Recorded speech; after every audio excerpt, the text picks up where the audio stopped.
우리는 끊임없이 하나님의 사랑을 받으며 살아가는 사람들입니다. 하나님의 사랑에 대한 확신이 있으면 두려움이 쫓겨난다. 두려움이 사라진다라는 것이죠. 그러니까 하나님이 우리를 사랑하시는 그 사랑에 대한 확신이 없으면 심판에 대한 두려움, 죽음에 대한 두려움, 거절에 대한 두려움, 핍박에 대한 두려움, 이 두려움에 사로잡힐 수밖에 없다라는 것입니다. 이러한 모든 것을 내쫓을 수 있는 방법은 하나님의 사랑을 알고 하나님의 사랑을 믿고 하나님의 사랑 안에 거해야 된다라는 거죠. 하나님의 사랑이 내 안에, 내가 하나님을 사랑하는 마음이 있을 때 모든 두려움이 사라진다라고 하는 말씀입니다. 첫째로 우리는 하나님의 사랑을 알고 믿는 성도가 되어야 합니다. 하나님이 우리를 사랑하시는 사랑을 우리가 알고 믿었노니 라고 말씀하고 있습니다. 하나님이 우리를 어떻게 사랑하셨는지, 얼마나 사랑하셨는지 그 사랑을 알아야 돼요. 여기에 안다라고 하는 말은 이 에고노 카멘이라는 그런 말입니다. 그의 원형은 기노스코인데 하나님을 알되 경험적으로 아는 거예요. 체험적으로 아는 거예요. 하나님에 대해서 경험적으로 체험적으로 아는 것을 통해서 또 지식적으로 아는 것을 이야기하는 것입니다. 우리가 지식적으로 아는데 그 지식이 경험이 없으면, 체험이 없으면 그 지식은 흔들릴 수밖에 없어요. 예를 들어서 불은 뜨겁다. 아이들에게 알려줄 수 있습니다. 불은 뜨거운 거야. 근데 그 아이들이 불은 뜨겁다라는 것을 알아요, 지식적으로. 그런데 얼마나 뜨거운지 확신이 부족합니다. 그러나 불을 경험하면 어떻게 되죠? 촛불을 경험하고 불에 손을 데우기도 하고 화상을 입기도 하고 그런 경험이 있으면 와, 진짜 불이 뜨겁구나 라고 하는 것을 아는 거죠. 하나님의 사랑, 하나님은 사랑이시다. 교회들 보면 하나님은 사랑이시다 라고 써있는 교회들이 많이 있죠. 그런데 사람들은 하나님이 사랑이시다 라고 하는 것을 지식적으로는 아는데 진짜 하나님이 사랑이신가? 확신에 차 있지 못하는 거죠. 우리가 하나님은 사랑이다라고 하는 것을 확실히 알아야 돼요. 경험적으로 아는 사람은 절대로 하나님의 사랑에서 떠날 수 없습니다. 그 사랑을 이야기하는 것입니다. 믿었노니, 페투스 큐카멘이라는 말인데 하나님의 사랑에 대한 신뢰, 확고한 믿음을 이야기하는 것입니다. 영지주의자들은 신비주의자들이라고 볼 수 있어요. 예수 그리스도를 알되 하나님 말씀에 기초하지 않는 거예요. 어떤 신비적인 지식을 통해서 예수 그리스도를 알려고 그러는데 그들은 예수님의 육신으로 이 땅에 온 것을 부정하는 거예요. 그 예수님이 어떻게 인간의 몸을 입을 수 있느냐라는 거죠. 인간의 몸을 입고 오신 이 땅에 인간의 몸으로 입고 오신 예수님을 부인하는 거예요. 그것은 무엇을 이야기합니까? 하나님의 말씀에 기초하지 않는다는 거예요. 단지 자기 경험, 영적인 신령한 어떤 나름대로의 비밀스러운 경험을 통해서만 알려고 그래요. 우리가 하나님을 알되 경험이 중요합니다. 체험이 중요하지만 말씀에 기초하지 않으면 얼마든지 잘못될 수 있다. 믿음은 들음에서 난다라고 그랬습니다. 근데 그 믿음은 어떤 믿음인가? 로마서 10장 17절에 그러므로 믿음은 들음에서 나며 들음은 그리스도의 말씀으로 말미암았느니라. 말씀으로 말미암는 그 믿음이 참된 믿음이라고 하는 것을 볼 수가 있습니다. 우리는 하나님의 사랑 안에 거할 수 있어야 돼요. 하나님의 사랑 안에 머물러 있어야 돼요. 하나님은 사랑이시라 사랑 안에 거하는 자는 이라고 말씀하고 있습니다. 사랑 안에 거한다는 말은 메논이라는 말인데 머물다라는 말이에요. 항상 지속적으로 머물러 있음을 이야기하는 것입니다. 하나님의 사랑은 항상 우리 안에 머물러 있어야 돼요. 하나님의 사랑, 어느 때는 사랑하는 것 같고 어느 때는 사랑하지 않는 것 같고, 어떤 신령한 체험을 하면 하나님이 정말 살아 역사하시는 것 같고, 그렇지 않으면 의구심을 갖는 그런 차원이 아니라, 그런 믿음이 아니라, 하나님의 사랑을 정말 알고 믿는 사람은, 경험적으로 알고 믿는 사람은 하나님의 사랑에 대한 확신이 있습니다. 하나님의 사랑 안에 거하는 어떤 환경, 어떤 핍박, 그런 가운데서도 하나님은 우리를 사랑하신다. 변함없이 사랑하신다. 음침한 사망의 골짜기에 다닐지라도 그곳에서 하나님이 우리와 함께 하실 뿐만 아니라, 하나님의 사랑은 욥이 고난을 받는다 할지라도 하나님의 사랑은 변함이 없다. 그러한 사랑 안에 머물러 있는 것이 중요하다라고 하는 것을 볼 수가 있습니다. 새가 둥지를 틉니다. 그곳에 알을 낳고 부화시켜서 또 새끼를 이렇게 이제 어른되게 하죠. 둥지를 틀듯이 하루 이틀 있다가 허물어 버리는 것이 아니라 정착하는 것을 말하는 것입니다. 하나님의 사랑이 우리 마음에 정착되어 있어야 돼요. 항상 하나님은 변함없이 우리를 사랑하신다. 누가 뭐라고 해도, 어떤 어려움이 와도 흔들리지 않는 것을 말하는 것입니다. 하나님이 우리를 사랑하신다는 확고한 믿음, 그러한 알미 우리에게 중요하다. 전도를 하다 보면은, 전도뿐만 아니지만 이 토치 전도 기간이니까 전도를 하다 보면 힘들 때가 있어요. 어려울 때가 있어요. 흔들릴 때가 있어요. 그러나 상대방이 어떤 반응을 보이든지 간에 하나님은 나를 사랑하신다, 하나님은 당신을 사랑하신다라고 하는 믿음이 있어야 돼요. 나를 사랑하실 뿐만 아니라 당신도 하나님은 사랑하신다. 하나님의 사랑이 내 안에 머물러 있는 것뿐만 아니라 당신을 향해서도 하나님의 사랑이 머물기를 원한다라는 거예요. 당신을 하나님이 사랑하신다라고 하는 그 믿음이 있을 때 상대방이 거역을 하고 비판을 하고 그래도 흔들리지 않는 전도자로서의 사명을 감당할 수 있다라고 하는 것을 알 수가 있습니다. 하나님의 사랑이 예수 그리스도를 이 땅에 보내셨고, 우리를 향한 예수 그리스도의 사랑이 십자가에 자신을 못 박게 하시는 것을 볼 수 있습니다. 그 하나님의 사랑에 대한 변함없는 그러한 지식과 알고 믿는 그 믿음이 우리에게 있어서 우리가 하나님의 사랑으로 덮여 있는, 하나님의 사랑 안에 머물러 있는 그러한 믿음이 있어야 한다라는 것입니다. 두 번째는, 온전한 사랑은 형벌의 두려움을 몰아내게 된다라는 것이죠. 18절에 보면 사랑 안에 두려움이 없고 온전한 사랑이 두려움을 내쫓나니 두려움에는 형벌이 있음이라 라고 말합니다. 두려움, 이것은 바로 하나님의 심판을 이야기하는 것입니다.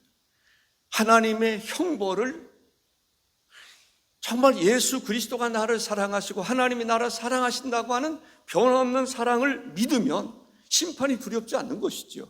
아멘. 멸망이 두렵지 않은 거예요. 왜? 하나님의 사랑이 나를 붙잡고 있기 때문에. 예수 그리스도가 재림한다 할지라도 두려움이 없어요. 그 하나님의 사랑이 나를 붙잡고 있기 때문에 언제 어느 때 죽는다 할지라도 두렵지 않아요. 심판이 두렵지 않아요. 예수 그리스도 그 사랑이 나의 모든 죄를 담당했기 때문입니다. 아멘이십니까? 그 얘기를 하고 있는 거예요. 왜냐하면 초대교회 이런 상황일 수 있어요. 핍박이 있어요. 사람들이 죽임을 당합니다. 어려움을 겪습니다. 그때 흔들리기 쉬워요. 정말 하나님이 나를 사랑하시는가? 하나님이 나를 사랑하신다면 왜 우리 가정에 이런 환난이 올까? 왜 이런 어려움이 있을까? 하나님의 사랑에 대한 의구심을 갖게 되면 죽음에 대한 두려움이 있는 거예요. 심판에 대한 두려움이 있는 거예요. 그러나 내가 어떤 상황에 처했다 할지라도, 바울처럼 옥중 생활을 한다 할지라도, 세상에서 불의한 정권에 의해서 억울함을 당한다 할지라도, 순교를 당하는 일이 있다 할지라도 하나님이 나를 사랑하는 그 사랑이 변치 않다, 변함이 없다, 그 사랑이 내 안에 거하고 그 사랑 안에 덮여 있으면 죽음이 두렵지 않은 거예요. 환난이 두렵지 않은 거예요. 핍박이 두렵지 않은 거예요. 그 얘기를 하고 있는 것입니다. 그 사랑이 우리 안에 항상 머물러 있는다라는 거예요.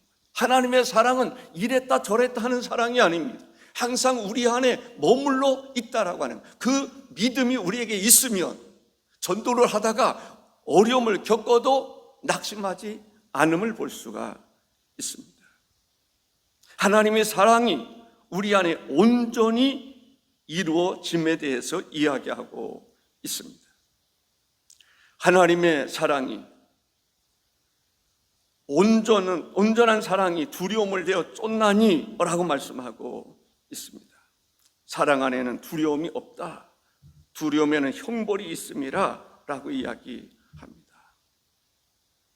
형벌이라는 말, 가혹한 처벌, 또 잘려나감, 영원한 파멸을 이야기하고 있습니다. 어떤 심판이 있다 할지라도 하나님이 나를 사랑하시는 그 사랑으로 인해서 우리가 하나님 앞에 담대히 나갈 수 있는 것입니다. 죽음이 두렵지 않은 것입니다. 심판이 두렵지 않은 것입니다. 하나님의 사랑이 나를 죄 가운데서 건져내셨기 때문입니다. 하나님의 사랑이 이렇게 나타났다라고 이야기합니다. 요한일서 4장 9절에 보면 하나님의 사랑이 우리에게 이렇게 나타난 바 되었으니 하나님이 자기의 독생자를 세상에 보내심은 그로 말미암아 우리를 살리려 하심이라 했습니다. 하나님의 사랑이 이렇게 나타났는데 독생자를 이 땅에 보내셨고, 독생자 대신 예수 그리스도께서 십자가에 달려 죽으심으로 우리의 모든 죄를 용서해 주셨다. 용서에 대한 확신, 그것은 하나님이 우리를 사랑하는 사랑의 증거가 되는 것입니다. 그 사랑을 믿는다면, 그 사랑을 바르게 경험적으로 안다면 우리는 두렵지 않다라는 것입니다. 파멸이 두렵지 않은, 하나님의 심판이 두렵지 않은 그 하나님의 사랑에 대한 믿음, 사랑에 대한 확신이 저와 여러분에게 있기를 주의 이름으로 축복합니다. 세 번째는 우리가 먼저 그 사랑을 받았으니 이제는 우리가 움직여야 된다. 그 사랑을 받았으니 우리도 사랑하는 자가 되어야 된다라는 것입니다.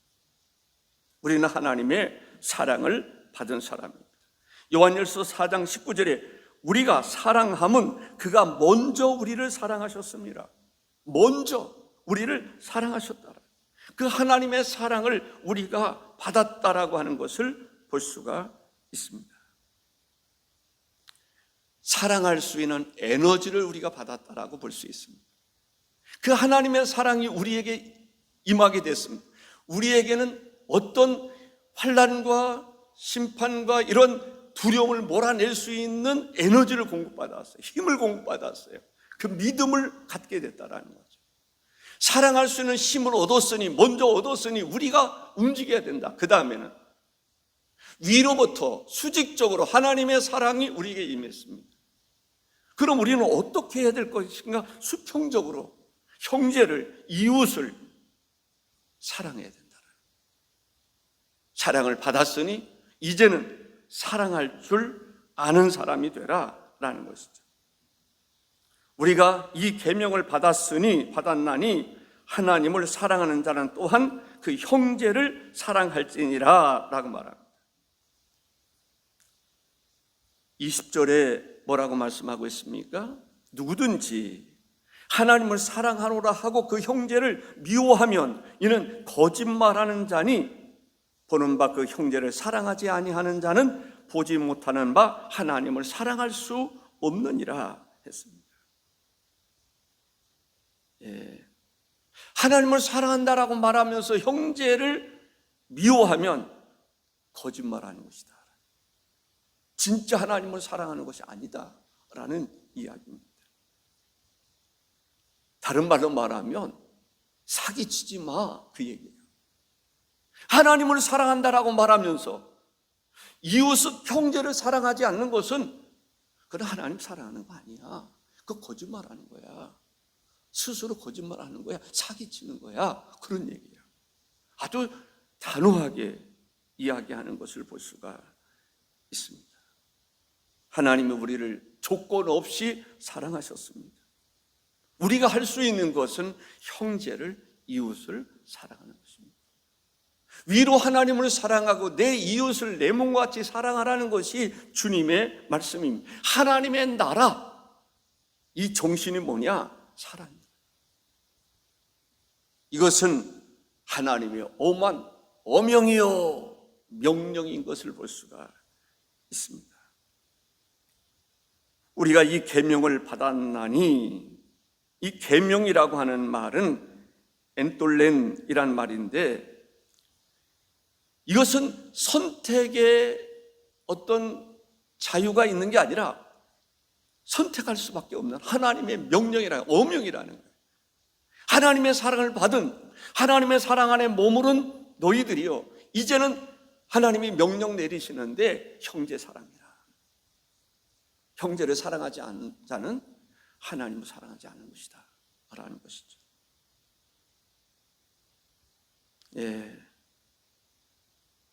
여기에서 우리가 이제 한계를 느낄 때가 물론 있죠. 원수 사랑한다는 게 참 어렵잖아요. 그러니까 한계를 깨닫기 때문에 회개도 필요하고, 한계를 깨닫기 때문에 하나님의 도우심을 요청하는 거죠. 우리가 온전한 믿음이 있으면 얼마나 좋겠어요. 그러나 온전치 못한다 할지라도 그리스도를 알고 믿는 자는, 믿음이 온전하지 못한다 할지라도 하나님은 온전케 여기시는 것을 볼 수 있습니다. 하나님을 사랑하는 자는 이웃을 사랑한다라고 하는, 사랑해야 된다는 하나님의 명령을 받아들이는 거예요. 그리고 사랑하기를 힘써야 돼요. 부족한 것이 있지만은 그럴 때마다 하나님의 도우심을 구하고 하나님의 은혜를 구하고, 이것은 하나님의 명령이다 라고 하는 것이 매우 중요한 것입니다. 이 시간 우리는 기도하는 제목이 있어야 될 것 같아요. 오늘 본문의 말씀을 통해서 하나님, 크신 하나님의 사랑이 내 안에 항상 머물러 있게 하옵소서. 아멘. 그 크신 하나님의 사랑이 내 안에 항상 충만하게 하여 주옵소서. 나를 향한 하나님의 사랑이 항상 가득하게 하여 주옵소서. 물론 하나님이 포기하지 않으시는 하나님이시지만 내가 하나님의 사랑이 더 필요합니다. 하나님의 사랑이 내 안에 항상 머물러, 독생자 예수 그리스도를 보내시기까지 우리를 사랑하시는 그 하나님, 그 하나님의 사랑이 내 안에 항상 머물지 못하는 이유 중에 하나가 내가 믿음이 없어서, 알지 못하고 믿지 못해서. 그러나 초대교회는 그 하나님의 사랑을 알고 믿었다는 거예요. 우리에게도 그 하나님의 사랑을 알고 믿음으로 하나님의 사랑이 내 안에 풍성하기를, 그 사랑의 감격 속에 늘 살아가기를 기도하시기를 바랍니다. 온전한 사랑을 알고 믿어야 됩니다. 하나님의 온전한 사랑을 알고 믿을 때 두려움이 없어요. 죽을 때 제가 가끔 이야기할 때가 있습니다. 어제도 누워 있으면서 그런 생각을 하곤 합니다. 의자에 앉아 있으면서 그런 생각을 하곤 합니다. 하나님, 내가 부족하지요. 항상 두려울 때도 있어요. 그러나 하나님, 그럼에도 불구하고 내 손 잡아주실 주님, 내가 주님 부르시는 그 순간을 기다립니다. 내가 가장 행복할 때, 내 영혼이 떠나서 내 영혼을 주님이 붙잡아 주실 때, 그 큰 사랑을 느낄 때, 그때보다 더 행복할 때가 어디 있겠어요? 저는 경험해 보지 않았지만 저는 항상 그때를 기대합니다. 하나님, 내 영혼이 내 육신을 떠나서 주님을 바라볼 때, 내 영혼이 육신을 떠나서 주님을 바라볼 때, 주님 나를 품어주시고 안아주시고 위로해 주시고 격려해 주시고 눈에서 눈물도 씻겨주시고 상처도 치료해 주시고, 그때보다 더 행복할 때가 돼요. 그리고 나서 하나님 나라의 혼인잔치에 들어가는 그 영원한 영광의 그날을 바라보면서 내가 오늘 어떻게 살아갈 것인가, 신실한 종으로 살아가보자. 사람들은 어떻게 평가할지 모르지만 나름대로 신실한 종으로 살아가보자. 그것이 나의 삶의 기도 제목이기도 합니다. 그 사랑을 알고 믿으면 두려움이 사라진다는 거예요. 또한 기도 제목은 하나님의 사랑을 받은 내가 이웃을 사랑하는 자가 되게 해주십시오. 저는 은퇴하고도 그 생각 가지고 있습니다. 어제 김민수 교수님이 글을 보내주신 그 가운데 참 감동이 돼서 교회 단톡방에 올린 적이, 저 교인들의 카톡에 올린 적이 있어요. 혹시 읽어보신 분 있습니까? 읽어보신 분 한번 손 들어보세요. 감동이 되지 않아요? 또 글 또 한 가를 보내주시긴 했는데 그 둘 중에 하나를 제가 올려보냈습니다. 지금 또 잊어버렸어요. 그때 참 감동이었어요. 우리가 그때 제가 김민수 교수님께 글을 올렸어요. 저는 그러한 삶을 살아가고 싶습니다. 그냥 이웃을 사랑하는 그런 삶을 살아가기를 기획하고 있습니다. 그랬더니 또 좋은 글을 올려주시더라고요. 예, 우리는 사랑할 수 있는 에너지를 공급받은 사람이에요. 받았음에도 불구하고 받은 줄도 모르고 알지 못하고 믿지 못하는 사람들이 있어요. 그런 사람들은 이웃을 사랑하기가 어려워요. 주의 종을 사랑하기가 어려워요. 형제를 사랑하기가 어려워요. 그럼 우리를 알아야 돼요. 하나님 우리를 얼마나 사랑하셨는지, 어떻게 사랑하시는지, 그리고 믿어야 돼요.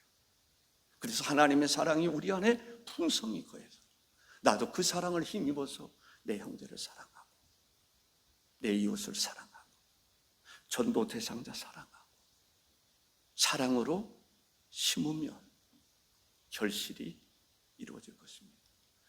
기도하십시다. 주 하나님 감사합니다. 오늘도